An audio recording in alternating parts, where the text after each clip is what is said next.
Namaku Reza, usia 35 tahun, karyawan swasta di perusahaan ekspor-impor. Sudah menikah dengan Nadia, wanita yang dulu kukenal di sebuah seminar wirausaha perempuan. Kami menikah dengan cinta, tulus, hangat, dan sederhana. Atau setidaknya itu yang kukira. Awal menikah, kehidupan kami berjalan cukup normal. Gaji bulanan cukup untuk bayar cicilan rumah, sekolah anak, dan kebutuhan pokok. Nadia tidak bekerja kantoran, tapi dia cukup aktif jualan online, meskipun hasilnya tidak tetap. Nadia punya satu kebiasaan yang awalnya aku anggap wajar, hobi belanja online. Mas, aku nemu gamis bagus, tinggal 100.000, diskon 70%. Boleh ya? Tanyanya manja sambil menunjuk layar ponselnya padaku. Aku mengangguk, kalau kamu suka beli aja yang, tapi jangan sering-sering ya. Nadia mengangguk cepat, iya iya.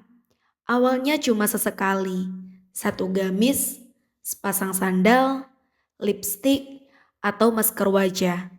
Tapi entah sejak kapan, hampir setiap sore paket datang ke rumah, kadang 3, kadang 5 sekaligus. Kurir bahkan hafal nama istri dan alamat kami tanpa perlu konfirmasi. Bu Nadia ya? Ini ada paket lagi bu. Hari ini datang lagi ya? Kayaknya ada seller yang sama. Aku hanya mengernyit pelan, tapi karena kondisi keuangan masih aman, aku tak mempermasalahkannya.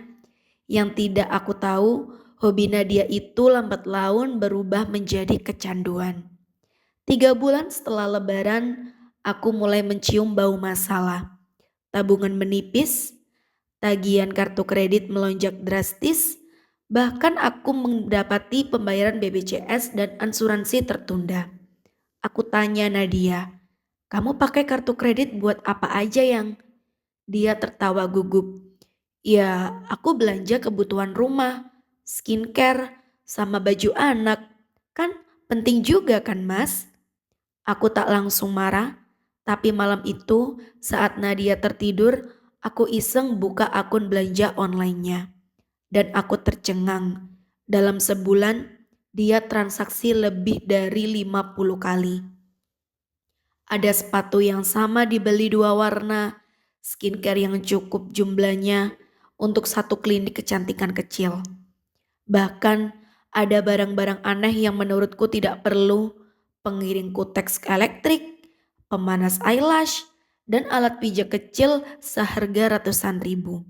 Aku mulai gelisah, ini bukan sekedar hobi belanja, ini kecanduan. Bulan berikutnya masalah jadi lebih nyata. Limit kartu kredit habis, cicilan rumah menunggak 2 minggu, bahkan motor yang biasa aku pakai ke kantor hampir ditarik leasing karena telat bayar. Aku duduk berdua dengan Nadia yang kita harus bicara serius. Ucapku pelan namun tegas. Dia masih santai sambil scroll ponsel. Bicara apa mas? Masalah keuangan. Kita mulai kacau. Uang kita habis untuk hal-hal yang bukan prioritas. Kamu sadar kalau kamu udah belanja hampir tiap hari? Nadia mendengus. Aku juga capek mas, di rumah terus, gak ada hiburan. Belanja itu caraku jaga kewarasan. Aku diam, kalimatnya seperti tamparan. Tapi aku tahu, ini bukan soal dia ingin senang. Ini soal pengendalian diri. Puncaknya terjadi ketika ibuku masuk rumah sakit karena jatuh di kamar mandi. Aku harus membayar uang muka perawatan. Tapi saat gesek kartu debit dan kredit, semuanya gagal. Aku merasa ditampar kenyataan. Aku pulang ke rumah dengan amarah yang tidak bisa kubendung. Nadia, kamu tahu nggak? Gara-gara semua belanja kamu itu, aku nggak bisa bayar rumah sakit ibu. Nadia terkejut. Mas, jangan salahin aku terus dong. Semua istri juga butuh perawatan. Butuh tampil cantik di depan suami. Aku ini juga manusia. Aku menatap matanya, tapi kamu lupa jadi istri. Kamu lupa jadi ibu. Kamu lebih mikirin barang di keranjang online daripada kesehatan ibuku. Malam itu kami tidur dalam diam. Anak-anak menangis melihat kami bertengkar. Dan aku sadar, ini bukan hanya soal uang. Ini soal kepercayaan dan rasa hormat yang mulai hilang. Sejak malam pertengkaran besar itu, suasana rumah menjadi dingin. Aku dan Nadia tak banyak bicara, bahkan sarapan pun dilakukan dalam diam. Yang paling terasa, anak-anak jadi berbeda. Dira, anak sulung kami yang baru kelas 4 SD, pernah menghampiriku di ruang tamu dan bertanya pelan, "Ayah marah ya sama ibu? Kenapa ayah sekarang sering tidur di sofa?" Aku tercekat. Aku mencoba senyum, tapi senyuman itu kaku. "Enggak sayang, ayah cuma lagi banyak kerjaan." Tapi Dira bukan anak kecil yang bodoh. Dia tahu, malam-malam aku mendengarnya menangis pelan di kamarnya. Arif adiknya hanya memeluk boneka sambil memanggil nama ibunya yang malam itu sibuk siaran live shopping di kamar. Nadia seperti tenggelam dalam dunia digitalnya. Dia mulai ikut grup reseller, live streaming, bahkan ikut lelang barang-barang branded secara daring yang membuatku makin sesak. Sebagian barang yang dia beli disembunyikan di rumah mertuaku agar aku tidak tahu. Suatu hari saat pulang kerja aku menemukan surat dari bank. Surat peringatan terakhir sebelum pemblokiran kartu dan pelaporan ke BI Checking. Mobil yang baru lunas tahun lalu bahkan nyaris kutukar demi membayar tunggakan. Aku duduk di meja makan dengan map penuh tagihan. "Nadia, kita nggak bisa lanjut seperti ini." Dia hanya diam, menatap layar ponsel. Aku tarik ponselnya dengan tegas. "Dengar aku dulu, ini sudah keterlaluan. Hutang kita hampir 100 juta. Dan semua ini karena kebiasaan belanjamu." Nadia berdiri. "Mas juga salah. Mas gak pernah hibur aku. Aku sendirian di rumah. Mas gak pernah ajak aku jalan. Gak pernah beliin aku hadiah. Belanja itu satu-satunya cara aku ngerasa diperhatikan." Kami berdua sama-sama marah. Tapi yang paling terluka adalah kepercayaan kami sendiri. Cinta yang dulu tumbuh dari keterbukaan kini berubah jadi saling menyalahkan. Aku tidak kuat, aku butuh ruang. Aku membawa Dira dan Arif ke rumah kontrakan kecil yang kusewa diam-diam sejak 2 minggu lalu. Aku tidak ingin anak-anakku terus melihat rumah penuh amarah. Sebelum pergi, aku bilang pada Nadia, "Aku gak minta kamu berubah dalam sehari. Tapi kamu harus sadar, kalau kamu terus begini, bukan cuma uang yang kita habis. Keluarga kita juga." Dia hanya menunduk, tak menjawab. Di kontrakan sederhana itu aku mulai hidup hemat. Memasak sendiri, mengantar anak sekolah, dan mencoba menjalani peran sebagai ayah tunggal untuk sementara. Setiap malam aku berpikir, apakah pernikahan kami masih bisa diselamatkan? 2 minggu setelah kami pisah rumah, aku menerima paket dari kurir. Sebuah map putih berisi beberapa lembar bukti transfer, hasil penjualan barang-barang Nadia di marketplace. Ada catatan kecil tertulis tangan.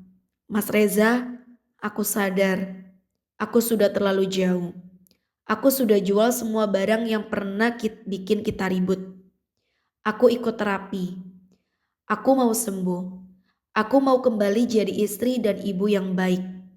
Kalau Mas mau, izinkan aku bicara. Bukan untuk membela diri, tapi untuk memperbaiki semua. Nadia." Aku menggenggam kertas itu lama, entah mengapa mataku panas. Nadia bukan orang jahat. Dia hanya terjebak dalam pelarian yang salah. 2 hari setelah menerima surat itu, aku mengajak Dira dan Arif mengunjungi rumah. Mereka terlihat bahagia, bisa kembali. Tapi aku masih ragu, bukan karena tak ingin kembali, Tapi aku takut luka lama terulang kembali. Saat pintu rumah dibuka, Nadia berdiri dengan wajah pucat, rambutnya terikat rapi, rumah bersih, tak ada lagi tumpukan kardus, tak ada paket berserakan. Dia tersenyum kecil sambil berlutut menyambut anak-anak. Dira langsung memeluk ibunya dengan erat. Arif ikut menangis.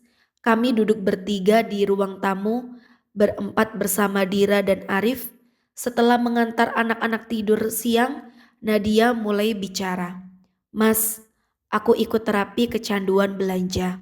Psikolog bilang aku mengalami impulsive buying disorder karena stres dan tekanan emosi yang lama ku pendam sendiri. Dia mengakui semuanya, bahwa dia merasa kesepian, tak punya kegiatan, dan merasa kehilangan arah setelah tak bekerja lagi.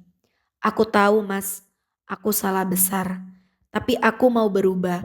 Aku butuh bantuan mas untuk jadi istri dan ibu yang lebih baik. Kata-kata tidak menangis simpati, tapi penuh ketulusan. Itu yang membuatku percaya. Aku memeluknya pelan. Kita mulai dari nol lagi yang, tapi kali ini sama-sama ya. Kami mulai menyusun keuangan kembali dari awal. Nadia membuat daftar pengeluaran harian dan mingguan. Kami belajar budgeting bersama. Dimulai aktif menulis blog tentang pengalaman kecanduan belanja, berbagi kisah, bukan menyembunyikannya. Setiap belanja harus masuk daftar. Kami punya aturan, belanja boleh, asal butuh dan direncanakan. Nadia juga mulai mengisi waktu dengan hal-hal yang lebih bermakna. Ikut komunitas, ibu sadar finansial, belajar memasak, dan sekali seminggu jadi relawan pengajar anak-anak kurang mampu. Aku mulai melibatkan Nadia dalam semua keputusan keuangan, dan dia merasa lebih dihargai. Keluarga kami perlahan pulih, tidak instan, tapi lebih kokoh dengan dibangun dengan kesadaran, bukan hanya cinta buta. 3 tahun berlalu sejak malam kami tidur berpisah. Kini di meja makan kami bukan lagi tempat saling mendiamkan, tapi tempat bercerita, bercanda, dan bermimpi. Dira menulis esai di sekolah bertema orang yang paling kukagumi. Dia menulis tentang ibunya. Mama pernah salah, tapi mama bangkit dan jadi lebih hebat. Aku ingin seperti mama yang gak sempurna tapi mau berubah. Aku menahan air mata membaca tulisan itu. Bahkan hanya karena bangga sebagai suami, tapi karena aku tahu pernikahan kami meski pernah nyaris runtuh, akhirnya berdiri lagi dengan lebih kuat. Kalau kamu punya pasangan yang pernah membuat kesalahan, jangan langsung menyerah. Karena kadang yang kita butuhkan bukan orang yang sempurna, tapi orang yang mau berubah bersama kita. Kalau kamu suka kisah ini, tekan like, bagikan ke temanmu yang butuh, dan subscribe channel ini. Mari kita jaga rumah tangga kita dengan kasih, bukan dengan gengsi.